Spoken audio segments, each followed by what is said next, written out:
Tudo bem, fofura? Eu sou Camila Carla, mamãe, e este é o quadro Evangelho no Lar. Já pega teu copo com água para fluidificar e vamos ao tema de hoje, né? O tema de hoje é o capítulo 1 do livro O Evangelho segundo o Espiritismo, de Allan Kardec.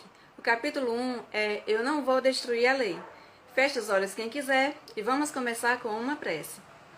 Que Deus abençoe esse trabalho, de divulgação da doutrina espírita, que esse livro de Allan Kardec possa chegar a mais pessoas, tantas pessoas que já leram e podem agora ter a oportunidade de ver de uma forma mais resumida, ouvir de forma mais resumida, como as pessoas que têm dificuldade para ler, que acham ruim a letra pequena, ou então que realmente não gostam muito de ler, mas que possam receber a mensagem através dessa leitura, embora resumida, para evitar problemas com direitos autorais.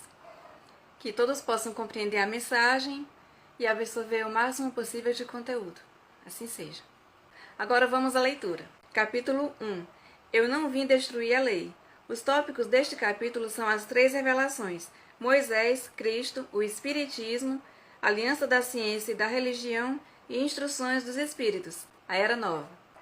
Antes do primeiro tópico tem uma citação da Bíblia em São Mateus, capítulo 5, versículos 17 e 18, que é o seguinte: Não penseis que vim destruir a lei ou os profetas. Eu não vim destruí-los, mas dar-lhes cumprimento. Porque eu vos digo em verdade que o céu e a terra não passarão antes que tudo o que está na lei seja cumprido perfeitamente, até um único J e um só ponto. Tópico 1. Moisés. Há 2 partes diferentes na lei mosaica. A lei de Deus, que é invariável e foi promulgada lá no Monte Sinai, e a lei civil ou disciplinar que se modifica com o tempo e foi estabelecida por Moisés, por ser apropriada aos costumes e ao caráter do povo. A lei de Deus está formulada aos 10 mandamentos seguintes. Primeiro mandamento. Eu sou o Senhor, vosso Deus. Não fareis imagem talhada, nem nenhuma figura de tudo que está no céu, na terra, nem nas águas embaixo da terra. Segundo, não tomeis em vão o nome do Senhor, vosso Deus. Terceiro, santificai o dia de sábado. Quarto, honrai o vosso pai e a vossa mãe. Quinto, não matareis. Sexto, não cometereis adultério. Sétimo, não furtareis. Oitavo, não prestareis falso testemunho contra o vosso próximo. Nono, não desejareis a mulher do vosso próximo. 10º mandamento, não desejareis a casa do vosso próximo, nem seu servidor, nem sua serva, nem seu boi, nem seu asno, nem nenhuma de todas as coisas que lhe pertencem. Esta lei tem um caráter divino, pois é de todos os tempos e de todos os países. Todas as outras leis foram estabelecidas por Moisés, para que ele pudesse manter, pelo temor, um povo que era turbulento, ignorante e sem disciplina. Para dar autoridade às suas leis, ele lhes atribuiu origem divina. Tópico 2. Cristo. Jesus não veio destruir a lei de Deus. Ele veio cumpri-la e desenvolvê-la, dar-lhe seu verdadeiro sentido e apropriá-la ao grau de adiantamento dos homens. Jesus reduziu as leis de Moisés a estas palavras: amar a Deus acima de todas as coisas e ao próximo como a si mesmo. Ele disse: está aí toda a lei e os profetas. Por estas palavras, o céu e a terra não passarão antes que tudo seja cumprido até o único J. Jesus quis dizer que seria preciso que a lei de Deus fosse praticada sobre toda a terra. Jesus veio cumprir as profecias que haviam anunciado sua vinda. Ele também veio ensinar aos homens que a verdadeira vida não está sobre a terra, mas no reino dos céus. Ensinar-lhes o caminho que conduz para lá e os meios para de se reconciliar com Deus e os prevenir sobre a marcha das coisas futuras para o cumprimento dos destinos humanos. Só que ele não disse tudo. Sobre muitos pontos, limitou-se a depositar o germe de verdades que ele próprio declara não poderem ser ainda compreendidas. Falou de tudo, mas em termos mais ou menos explícitos. Para compreender o sentido oculto de certas palavras, seria preciso um certo grau de maturidade do espírito humano. A ciência deveria contribuir poderosamente para a eclosão e o desenvolvimento das ideias. Seria preciso dar o tempo de progredir à ciência. Tópico 3. O Espiritismo. O Espiritismo é a nova ciência que vem revelar aos homens a existência e a natureza do mundo espiritual e as relações com o mundo corporal. Muitas coisas que Jesus disse permaneceram ininteligíveis ou foram falsamente interpretadas. O Espiritismo é a chave com a ajuda da qual tudo se explica com facilidade. A lei do Antigo Testamento está personificada em Moisés, a lei do Novo Testamento está personificada em Jesus Cristo, e o Espiritismo não está personificado em nenhum indivíduo, porque é a terceira revelação da lei de Deus e é o produto do ensinamento dado, não por um homem, mas pelos Espíritos, que são as vozes do céu, sobre todos os pontos da terra, e por uma multidão inumerável de médiuns. De algum modo, é um ser coletivo, compreendendo o conjunto dos seres do mundo espiritual, vindo cada um trazer aos homens o tributo das suas luzes para fazê-lo conhecer esse mundo e a sorte que nele os espera. Da mesma forma que o Cristo disse, eu não vim destruir a lei, mas dar-lhe cumprimento, o Espiritismo diz igualmente, eu não vim destruir a lei cristã, mas cumpri-la. O Espiritismo não ensina nada de contrário ao que o Cristo ensinou, e ainda desenvolve, completa e explica, em termos claros para todo o mundo, o que foi dito de forma alegórica. Vim cumprir o que o Cristo anunciou e preparar o cumprimento das coisas futuras, e prepara o reino de Deus sobre a terra. Tópico 4. Aliança da ciência e da religião. A ciência revela as leis do mundo material e a religião revela as leis do mundo moral. As duas são alavancas da inteligência humana. Ambas têm o mesmo princípio, que é Deus. E elas não podem se contradizer. Deus não pode querer destruir a sua própria obra. Não faz sentido, né? Acreditava-se que essas duas ordens de ideias eram incompatíveis. Daí um conflito de onde nasceram a incredulidade e a intolerância. Chegou o tempo em que os ensinamentos do Cristo devem receber seu complemento, em que o véu seja levantado, em que a ciência, deixando de ser só materialista, deve inteirar-se do elemento espiritual, e em que a religião, deixando de menosprezar as leis orgânicas e imutáveis da matéria, essas duas forças, apoiando-se uma sobre a outra e andando juntas, se prestarão em mútuo apoio.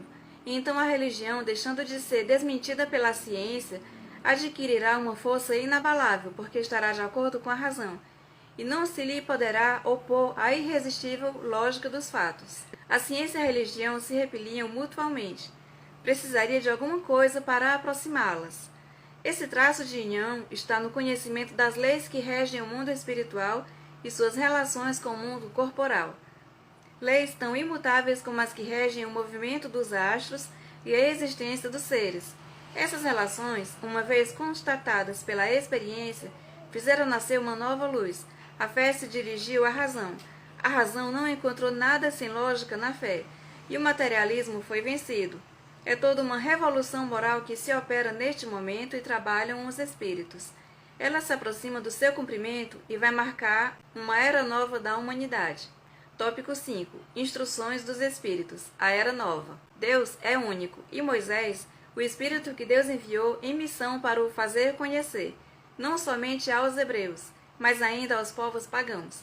Os mandamentos de Deus, dados por Moisés, trazem o germe da mais ampla moral cristã, que deveria iluminar a humanidade no caminho que haveria de percorrer. A moral ensinada por Moisés era apropriada ao estado de adiantamento no qual se encontravam os povos que ela foi chamada a regenerar. O Cristo foi o iniciador da moral mais pura e mais sublime. A moral evangélico-cristã, que deve renovar o mundo, aproximar os homens e torná-los irmãos, que deve fazer jorrar em todos os corações a caridade e o amor ao próximo, e criar uma solidariedade comum entre todos os homens. Uma moral que deve transformar a terra. É a lei do progresso, que é uma lei de Deus, a qual a natureza está submetida, que se cumpre, e o Espiritismo é a alavanca da qual Deus se serve para fazer a humanidade avançar. São chegados os tempos em que as ideias morais devem se desenvolver para cumprir os progressos que estão nos desígnios de Deus. Foi Moisés quem abriu o caminho, Jesus continuou a obra e o Espiritismo a arrematará. Um espírito israelita. Um dia Deus, na sua caridade inesgotável, permitiu ao homem ver a verdade dissipar as trevas. Esse dia foi o advento do Cristo. Depois da luz viva, as trevas voltaram. Infelizmente, né? O mundo perdeu-se de novo. O mundo foi abalado em suas bases. O raio vai estourar. Sede firmes. O Espiritismo é de ordem divina, uma vez que repousa sobre as próprias leis da natureza, e acredite que tudo que é de ordem divina tem um objetivo grande e útil. Vós o sabeis, cristãos. O coração e o amor devem caminhar unidos à ciência. O reino do Cristo ainda não chegou. Cristãos, tornai ao Mestre que quer vos salvar. Tudo é fácil àquele que crê e que ama. O amor enche de uma alegria inefável.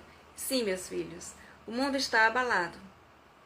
Preparai-vos, e não vos assemelheis às virgens estouvadas que foram apanhadas de surpresa à chegada do esposo.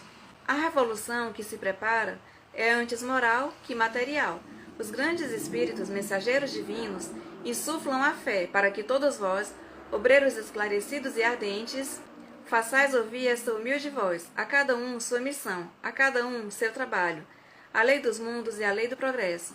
Santo Agostinho é um dos maiores divulgadores do Espiritismo. Ele se manifesta quase que por toda parte.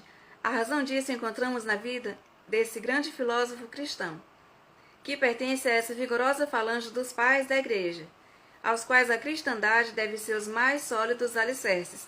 Santo Agostinho vê com os olhos do Espírito o que não via como homem. Sua alma liberta entrevê novas claridades e compreende o que não compreendia antes. Pode, sem renegar sua fé, fazer-se o propagador do Espiritismo, porque nele vê o cumprimento das coisas preditas. Assim ocorre com outros espíritos que se encontram em posição análoga, posição semelhante. Quando estão lá do outro lado, enxergam melhor do que quando estão aqui, com os olhos do Espírito. Aqui a leitura encerrou, né? A parte de Moisés, na lei mosaica, ele ensinou, por exemplo, tem que lavar as mãos antes de comer. Lavar as mãos antes de comer é um ato de higiene. Não lavar as mãos antes de comer não significa que a pessoa está pecando.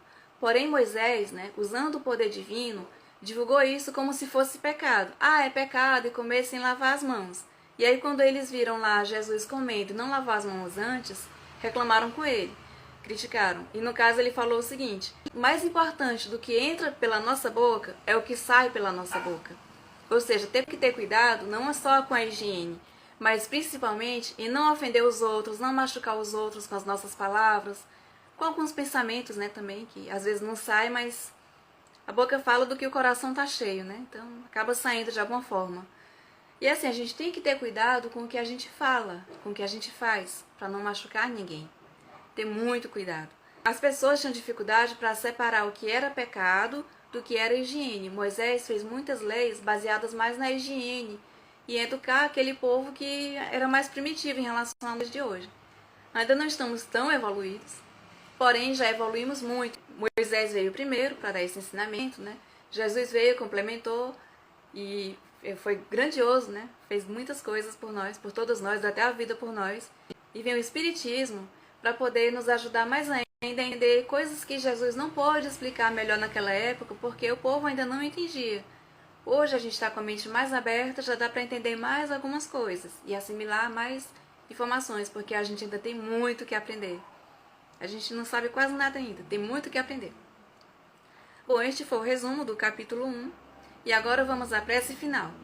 Que todos que estão machucados, feridos, em hospitais, possam encontrar saúde, que todos possam encontrar paz, que todos possam, quem está enfrentando uma depressão, sair dela, encontrar forças para sair disso, encontrar forças para viver, encontrar forças para ser feliz, encontrar nessas férias, a alegria da criançada, ver o povo se divertindo, ver que essas pessoas não estão tendo uma vida fútil somente.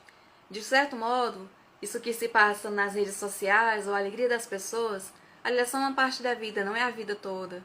É no máximo assim, nas férias também, não é todo o tempo, Não é o tempo inteiro a gente está feliz. Mas a gente se manter positivo a maior parte do tempo, se manter na fé, acreditando que tudo vai dar certo de alguma forma, que se Deus é por nós, quem será contra nós? Ele é nossa força, Ele nos guia, Ele nos ensina o que é certo e o que é errado, e cabe a nós seguir Jesus, que é o caminho, a verdade e a vida.